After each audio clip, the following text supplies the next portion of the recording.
Chapter 24 technical aspects of convertible issues. तो हम इसमें तीसरे नजरिए की बात करेंगे। हर एक इंडिविजुअल सिक्योरिटी को अकेले में कंसीडर करके उनके कैरेक्टरिस्टिक्स डिस्कस करेंगे। तो इस चैप्टर में सिर्फ कन्वर्टिबल इश्यूज की बात होगी, अगले में वारंट्स और पार्टिसिपेटिंग इश्यूज की बात होगी। तो इसमें ऑथर कुछ सिनेरियोज की बात करते हैं और फिर डिस्कस करते हैं कि क्या वो सिनेरियोज बेनिफिशियल होंगे कन्वर्टिबल बॉन्ड होल्डर के लिए या फिर नॉन बेनिफिशियल होंगे। जैसे कि पहला बोलते हैं sliding scales design to accelerate conversion. तो ये दो तरह के हो सकते हैं। पहला ये हो सकता है कि कन्वर्जन प्राइस बढ़ता रहेगा एक पर्टिकुलर टाइम के बाद। जैसे कि कन्वर्जन प्राइस है 180 पर शेयर 1930 के दौरान, और फिर 190 पर शेयर हो जाएगा 1931 से 32 तक, और फिर उसके बाद 200 पर शेयर हो जाएगा 1933 से 1937 के बीच में। यानी कि उस फीचर की वैल्यू कम हो रही है टाइम के साथ साथ। फिर दूसरा ये होता है कि कन्वर्जन प्राइस बढ़ता जाएगा जैसे जैसे इशू कन्वर्ट होता जाएगा। जैसे कि जो लोग पहले 25% ऑफ बॉन्ड्स कन्वर्ट कर लेंगे उनका कन्वर्जन प्राइस मान लो 70 होगा, और फिर जो सेकंड बैच होगा 25% बॉन्ड्स कन्वर्ट करने का वो 75 पे कन्वर्ट कर पाएंगे, और ऐसे ऐसे कन्वर्जन प्राइस बढ़ता जाएगा। अगले 25 का कह लो 100 हो जाएगा, उससे अगले 25% का 125 हो जाएगा। तो कन्वर्जन फीचर की वैल्यू कम हो रही है क्योंकि क्लोजनेस ऑफ इशू बहुत ज्यादा हो गया है। अब क्लोज नहीं रहा, बहुत दूर जा रहा है। तो इससे क्या हो रहा है, इससे इन्वेस्टर्स को मोटिवेट किया जा रहा है कि वो कन्वर्ट करें फटाफट से फटाफट। तो जिन्होंने पहले कन्वर्ट कर लिया उनका ज्यादा बेनिफिट होगा क्योंकि पहले 25% 70 पे कन्वर्ट कर सकते हैं। तो इससे मोटिवेट किया जा रहा है इन्वेस्टर्स को। इन्वेस्टर्स आपस में कॉम्पीट करेंगे जल्दी से जल्दी कन्वर्ट करने का, और कंपनी का फायदा होगा। तो इंटेलिजेंट इन्वेस्टर ऐसे घटिया इश्यूज को कभी नहीं खरीदेगा जिनमें ऐसे टर्म्स अटैच्ड हो। दूसरा कन्वर्टिबल फीचर ये भी हो सकता है कि बॉन्ड कन्वर्टिबल है प्रेफर्ड स्टॉक में, उसका कोई फायदा नहीं है क्योंकि अगर प्रेफर्ड स्टॉक में आपने कन्वर्ट कर लिया, एक तो आपने अपने बॉन्ड की सीनियोरिटी खो दी क्योंकि वो प्रेफर्ड स्टॉक में कन्वर्ट हो गया, पहला हक बॉन्ड होल्डर्स का रहता है, और दूसरा कंपनी का जब जी जाएगा डिविडेंड सस्पेंड कर देगी, तो इसलिए ये भी बेनिफिशियल नहीं है। तीसरा ये होता है कि बॉन्ड्स कन्वर्टिबल है लेकिन कंपनी की मर्जी से बिल्कुल गलत है ये भी, इसका कोई फायदा नहीं है, अनअट्रैक्टिव है क्योंकि कंपनी अपना फायदा देख के कन्वर्ट करेगी। कंपनी कुछ भी कर सकती है फिर तो, जब कंपनी को लग रहा है कि इंटरेस्ट पेमेंट नहीं हो पाएगी मेरे से और बॉन्ड होल्डर का पहला क्लेम होता है और मैं बैंकरप्ट जा सकती हूँ, तो कन्वर्टिबल को कन्वर्ट करके प्रेफर्ड में कर दो और फिर डिविडेंड भी सस्पेंड कर दो उनके। तो अच्छी चीज नहीं है ना इन्वेस्टर के लिए। फिर है bonds convertible to other bonds. इसमें क्या होता है, शॉर्ट टर्म बॉन्ड को लॉन्ग टर्म बॉन्ड में कन्वर्ट कर दिया जाता है। जैसे 7% बॉन्ड थे जो शॉर्ट टर्म वाले, उनको 5% लॉन्ग टर्म बॉन्ड में कन्वर्ट कर दिया जाता है। ये कंपनीज इसलिए इशू करती हैं बॉन्ड ताकि उनको फायदा हो सके, क्योंकि इंटरेस्ट रेट्स कई बार काफी हाई होते हैं। तो अगर company long term bond issue करेगी तो प्राइस बहुत कम हो जाएगा बॉन्ड का, अगर इंटरेस्ट ज्यादा है तो कंपनी को बहुत सस्ते में बॉन्ड बेचने पड़ेंगे। तो इसलिए company short term bond issue करती हैं या फिर short term bond convertible into long term bond कर देती हैं। तो इसमें भी कंपनी का ही फायदा है, अपना कोई फायदा नहीं है, अपना इंटरेस्ट ही कम हो रहा है बाद में। या फिर होता है डिलेड कन्वर्जन प्रिविलेज, मतलब मान लो कंपनी ने बॉन्ड्स इशू किया 1925 में और आप कन्वर्ट नहीं कर सकते उसको 1929 तक, तो ये अनअट्रैक्टिव चीज है क्योंकि मेरे पास फुल टाइम होना चाहिए, मेरी मर्जी में जब मर्जी करूं कन्वर्ट। तो 4 साल तो उस कन्वर्जन फीचर की कोई वैल्यू है ही नहीं, उसके बाद जाके कुछ वैल्यू होगी। तो ऐसी चीजें अनअट्रैक्टिव है। और फिर कन्वर्टिबल बॉन्ड्स कॉलेबल भी हो सकते हैं, तो कॉलेबल भी अनडिजायरेबल फीचर है, कंपनी अपने हिसाब से कॉल कर लेगी जब उसे फायदा लेगा, और उस टाइम पे इन्वेस्टर को फायदा नहीं होगा जब कंपनी का फायदा होगा। एक का ही फायदा होगा यहाँ पे, इन्वेस्टर का या कंपनी का। इस चैप्टर में इतना ही। Chapter 25 senior securities with warrants, participating issues और स्विचिंग एंड हेजिंग। तो वारंट्स में भी कन्वर्टिबल्स की तरह ही फीचर हो सकते हैं। जैसे 1928 तक तो आप 32 पर शेयर में सब्सक्राइब कर सकते हो, और फिर उसके बाद 1929 में फिर प्राइस हो जाएगा 34 पर शेयर, 1930 में हो जाएगा 36 पर शेयर, 1931 में 38 पर शेयर, 1932 में 40 पर शेयर। तो प्राइस बढ़ता जा रहा है, तो उसकी वैल्यू कम होती जा रही है टाइम के साथ साथ, जो आपका सब्सक्रिप्शन इशू है, जो आपके वारंट्स हैं उनकी। और दूसरा भी ऐसे ही हो सकता है कि जो पहले 25% वारंट्स एक्सरसाइज करेंगे उनको कह लो 90 पर शेयर पे सब्सक्राइब कर सकते हैं, जो सेकंड 25% है उनको 95, थर्ड वालों को 100 पर शेयर पे और फोर्थ वालों को 105 पर शेयर पे। तो मोटिवेट किया जा रहा है कि जल्दी जल्दी तुम करो, और जो पहले करेगा उसको ज्यादा वैल्यू मिलेगी, जो बाद में करेगा उसको कम वैल्यू मिलेगी। तो इन्वेस्टर जल्दी से जल्दी करने की कोशिश करेंगे। तो वारंट्स डिटैचेबल भी हो सकते हैं, नॉन डिटैचेबल भी हो सकते हैं, और फिर non detachable for a certain period, और उसके बाद डिटैचेबल हो सकते हैं। तो ये अलग अलग तरह के हो सकते हैं वारंट। और आपके पास दो तरीके हैं, या तो आप उसका जो डिटैचेबल कंपोनेंट है वो बेच के कैश प्रॉफिट रियलाइज कर लो और फिर अपनी ओरिजिनल पोजीशन बॉन्ड में प्रायोरिटी वाली रखो, या फिर आप पूरा बेच दो और फिर स्टॉक लेके स्टॉक को तुरंत बेच दो। फिर आ जाओ पार्टिसिपेटिंग इश्यूज पे। तो इसमें दो तरह की पार्टिसिपेशन होती है। पहला तो डिविडेंड पे डिपेंड करती है, दूसरा अर्निंग्स पे डिपेंड कर सकती है। मतलब अगर कॉमन शेयर होल्डर्स को एक पर्टिकुलर डिविडेंड के ऊपर डिविडेंड मिला तो वो आपको भी मिलेगा उसके बाद फिर। या फिर अर्निंग्स पे हो सकता है कि अगर कंपनी की अर्निंग्स इतने से ज्यादा होगी तो आपको भी उसका हिस्सा मिलेगा कॉमन शेयर होल्डर्स के साथ।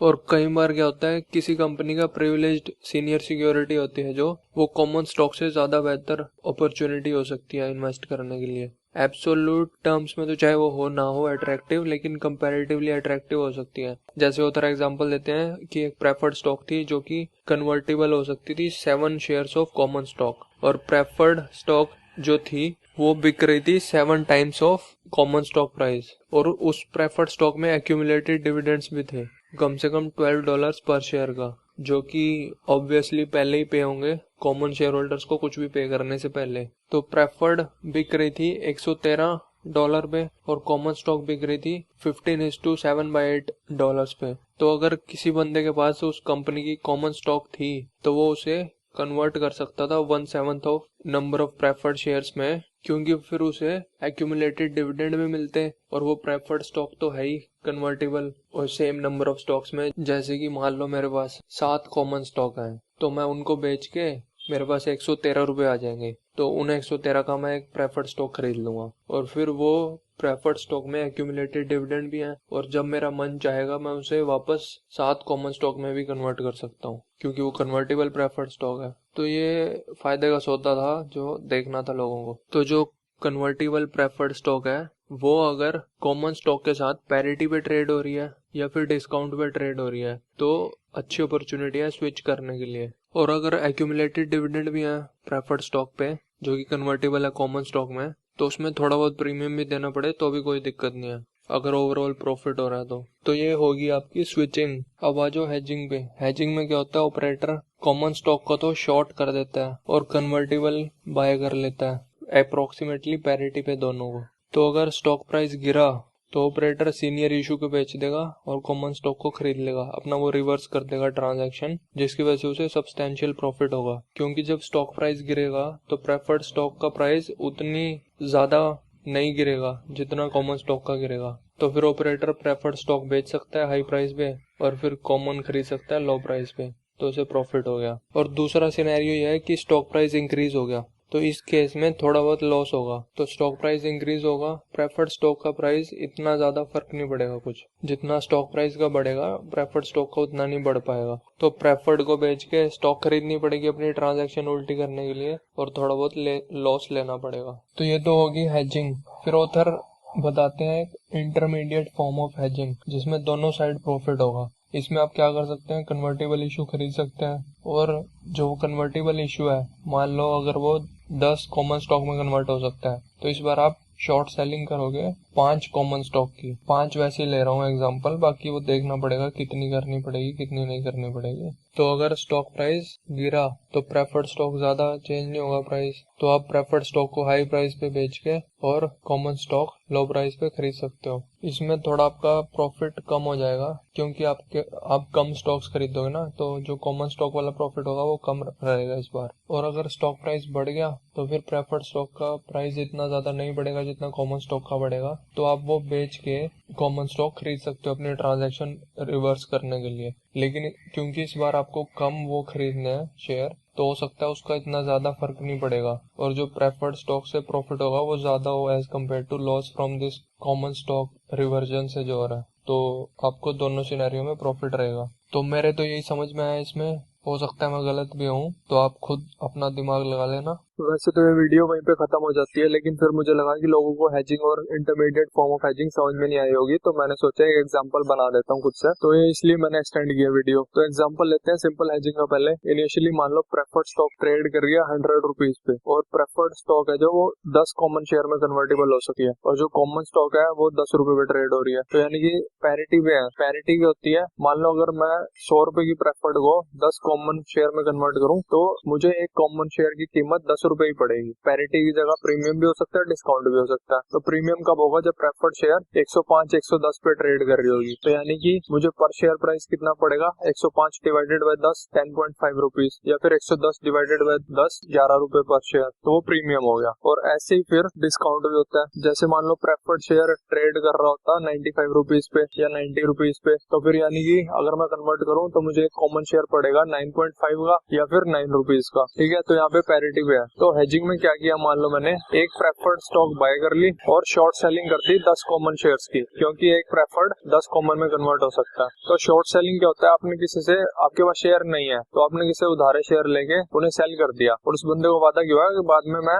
वापस बाय करके आपको आपके शेयर वापस कर दूंगा। तो शॉर्ट सेलिंग तब करते हैं जब आपको लगता है कि स्टॉक का प्राइस गिरने वाला होता है, क्योंकि पहले ही आपने बेच दिया, फिर बाद में जब प्राइस गिरेगा तो आप खरीद लोगे और प्रॉफिट कमाओगे। तो यहीं पे आते हैं वापस। अब एक प्रेफर्ड शेयर खरीदा और शॉर्ट सेल कर दिया 10 कॉमन स्टॉक। तो अब दो सिनेरियो हो सकते हैं, स्टॉक प्राइस बढ़ गया या स्टॉक प्राइस गिर गया। तो अगर मान लो स्टॉक प्राइस गिर जाता है तो मान लो कॉमन स्टॉक प्राइस 10 से गिर के 5 पे आ जाता है, और प्रेफर्ड स्टॉक वाला 100 से गिर के 95 पे आ जाता है। तो अब आपको क्या करना है, आपको अपनी पोजीशन रिवर्स करनी पड़ेगी, हेजिंग वाली जो आपने की थी। तो पहले हमने प्रेफर्ड खरीदा था, अब हम प्रेफर्ड को बेच देंगे। तो प्रेफर्ड को बेचने पे हमें क्या होगा, 95 पे बेच रहे हैं, 100 पे खरीदा था, 5 रुपए का लॉस हो गया। और कॉमन हमें खरीदने पड़ेंगे, क्योंकि जिस बंदे से उधारे लिए थे उसको वापस भी तो करने हैं। तो फिर हमने कॉमन कितने पे, 5 पे खरीद देंगे हम, और जबकि हमने शॉर्ट सेलिंग 10 पे की थी, तो यहाँ पे हमें 5 रुपए पर शेयर पे प्रॉफिट होगा। तो 10 शेयर थे जो हमने शॉर्ट सेलिंग किए थे, तो यानी कि 50 रुपए का प्रॉफिट ये कॉमन वाली ट्रांजेक्शन से हो गया। नेट प्रॉफिट हो गया 45 रुपीज का। तो अब दूसरा सिनेरियो लेते हैं, अगर स्टॉक प्राइस बढ़ गया तो क्या होगा। मान लो कॉमन स्टॉक का प्राइस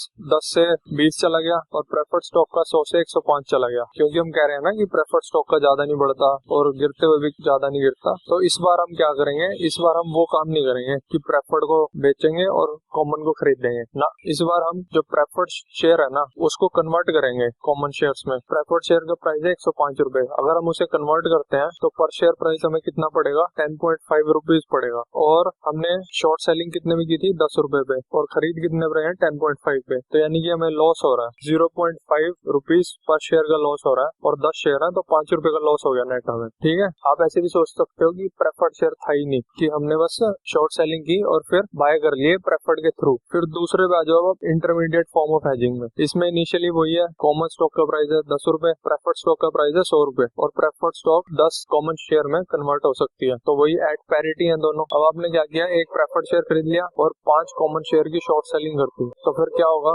मान लो स्टॉक प्राइस डिक्लाइन हो गया, कॉमन स्टॉक प्राइस 5 रुपए हो गया 10 से गिर के, और प्रेफर्ड स्टॉक का 100 से गिर के 95 हो गया। तो अब आप प्रेफर्ड को सेल कर दोगे, प्रेफर्ड को सेल करोगे तो 95 माइनस 100 5 रुपए का लॉस हो गया, और कॉमन को बाय करोगे, कॉमन को बाय करोगे तो कॉमन बेचा 10 पे था और खरीदा 5 पे है, तो 5 रुपए पर शेयर का प्रॉफिट हो गया, और 5 शेयर शॉर्ट सेलिंग हुई है इस बार, तो 25 रुपए का प्रॉफिट हो गया। तो नेट प्रॉफिट कितना हुआ, 25 माइनस 5 20 रुपए का। और अगर स्टॉक प्राइस बढ़ जाता है 10 से 20 चला गया, प्रेफर्ड शेयर का प्राइस 100 से 105 हो गया, तो इस बार हम वो नहीं करेंगे कि प्रेफर्ड को सेल कर देंगे या कॉमन को बाय कर लेंगे, इस बार हम कन्वर्ट करेंगे प्रेफर्ड को। तो अब ध्यान से सुनना क्या हो रहा है यहाँ पे, प्रेफर्ड को कन्वर्ट करोगे आपको मिलेंगे 10 शेयर, और पर शेयर का प्राइस कितना हो जाएगा, 105 डिवाइडेड बाय 10, तो 10.5 पर शेयर के प्राइस पे आप खरीद रहे हो उनको। ठीक है, और आपने शॉर्ट सेलिंग कितने में की थी, 5 शेयर की आपने की थी 10 रुपए पे, तो आपको कितने का लॉस हो रहा है, 0.5 रुपीज का लॉस हो रहा है पर शेयर पे, और 5 शेयर की शॉर्ट सेलिंग की थी। ठीक है जी, तो आपको 2.5 रुपीज का लॉस हो गया